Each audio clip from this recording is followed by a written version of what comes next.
हरिओम। पिछले वीडियो में यदि तुम ये नहीं जानते कि तुमसे क्या भूल हुई है तो तुम राजा बनने के योग्य नहीं हो। वो एक व्यक्ति जो तुम्हारे सामने सर उठाकर सच बोल सकता था, तुमने उसे भी निकाल दिया। क्या परिस्थिति कोर्ट की कोई जरूरत नहीं, कोई वारंट जैसी स्थिति नहीं, ये तो नॉन वेलेबल ऑफेंस है। इसमें कोर्ट से पृथक से कोई वारंट लेने की आवश्यकता नहीं। देखिए, इसमें जो आरोप लगे हैं वो आरोप 376 के नहीं है।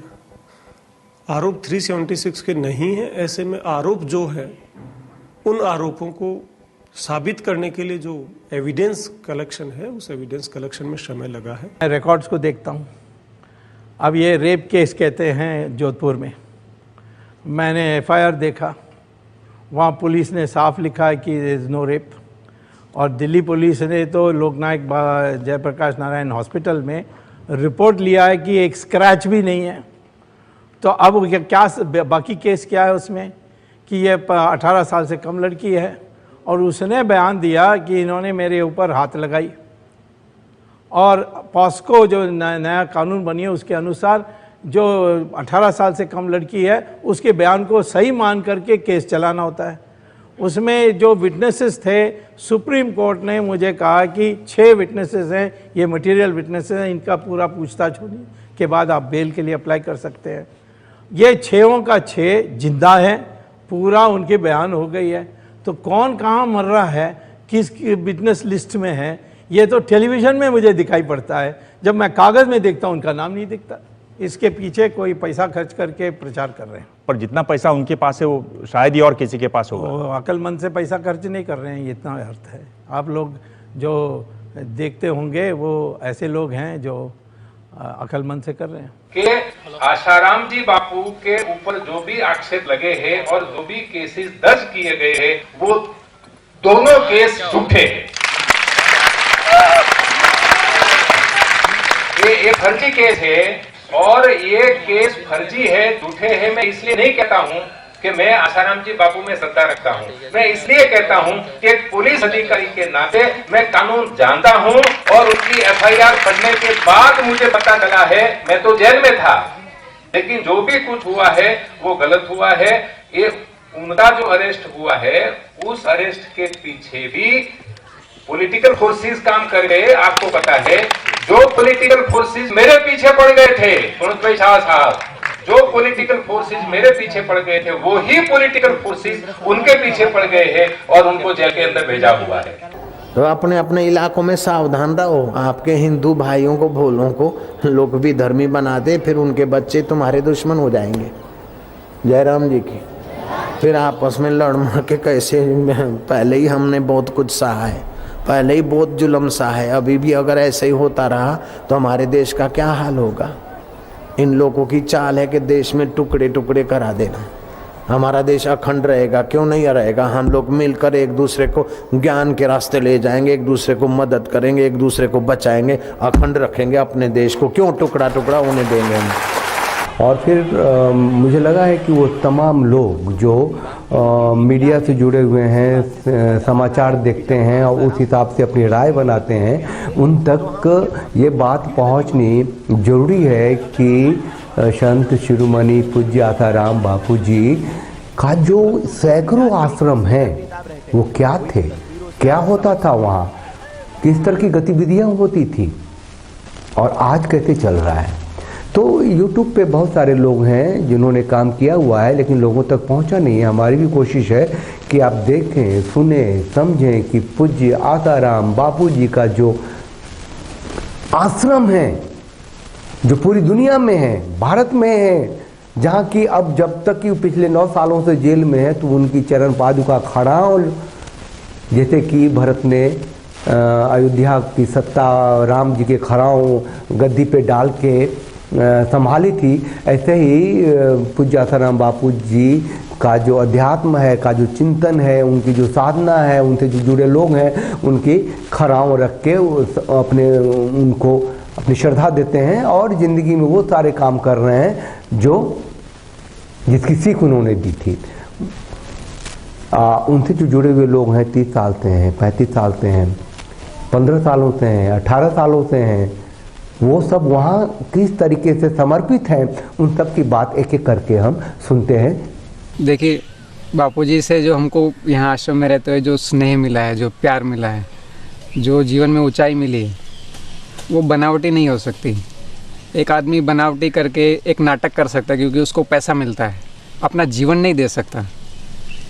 किसी कंपनी के लिए भी एक जॉब अगर काम करता है तो उसको 25,000 50,000 सैलरी मिलता है तो उसके लिए काम करता है, मगर वो कंपनी को अपना जीवन नहीं देता है। क्यों? क्योंकि उससे सैलरी मिलनी है। मगर यहाँ इतने आश्रमवासी रह रहे हैं, इतना साधक जुड़ा हुआ है, वो क्यों जुड़ा है? क्योंकि उसको कुछ असली चीज़ मिल रही है। जब हम महिला आश्रम गए तो सबसे पहले मेरी नज़र गई इस बस की ओर, जिसे एक साधिका ड्राइव कर रही थी।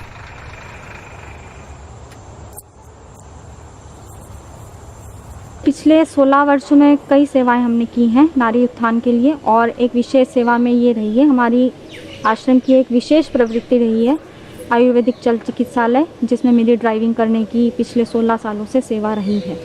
सिर्फ नारी तू नारायणी नहीं, उसकी समृद्धि के लिए, उसकी सत्ता को स्थापित करने के लिए जो सोचा, समझा, किया, रास्ता दिखाया, आशाराम बापूजी ने अतुलनीय है। वो आने वाले समय में इतिहास लिखेगा, उसकी समीक्षा होगी। देखिए, बाहर से मीडिया से जो भी बोला जाता है या जो हम सुनते हैं वो सरासर झूठ ही है।